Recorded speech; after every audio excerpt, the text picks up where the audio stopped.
Scienziati cinesi creano un supervirus polmonare da pipistrelli e topi. Serve solo per motivi di studio, ma sono tante le proteste. Vale la pena rischiare? È un esperimento, certo, ma preoccupa tanti scienziati e un gruppo di ricercatori cinesi innesta una proteina presa dai pipistrelli sul virus della SARS, la polmonite acuta, ricavato da topi.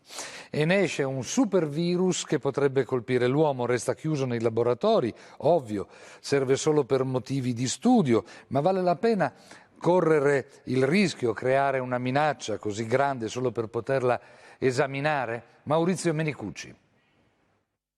Vecchio quanto la scienza il dibattito sui rischi della ricerca. In fondo è il mito di Icaro che cade per avere sfiorato il sole con le ali di cera progettate dal padre Dedalo.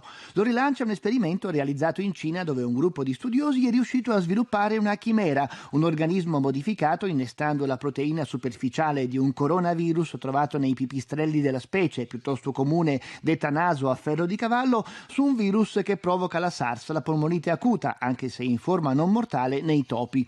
Si sospettava che la proteina potesse rendere l'ibrido adatto a colpire l'uomo e l'esperimento lo ha confermato. È proprio questa molecola detta SHCO14 che permette al coronavirus di attaccarsi alle nostre cellule respiratorie scatenando la sindrome.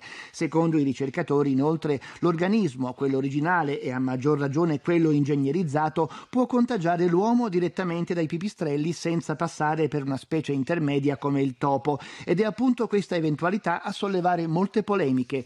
Proprio un anno fa il governo USA aveva sospeso i finanziamenti alle ricerche che puntavano a rendere i virus più contagiosi, ma la moratoria non aveva fermato il lavoro dei cinesi sulla SARS, che era già in fase avanzata e si riteneva non così pericoloso. Secondo una parte del mondo scientifico, infatti, non lo è. Le probabilità che il virus passi alla nostra specie sarebbero irrilevanti rispetto ai benefici, un ragionamento che molti altri esperti bocciano. Primo perché il rapporto tra rischio e beneficio è difficile da valutare e poi perché, specie di questi tempi, è più prudente non mettere in circolazione organismi che possano sfuggire o essere sottratti al controllo dei laboratori.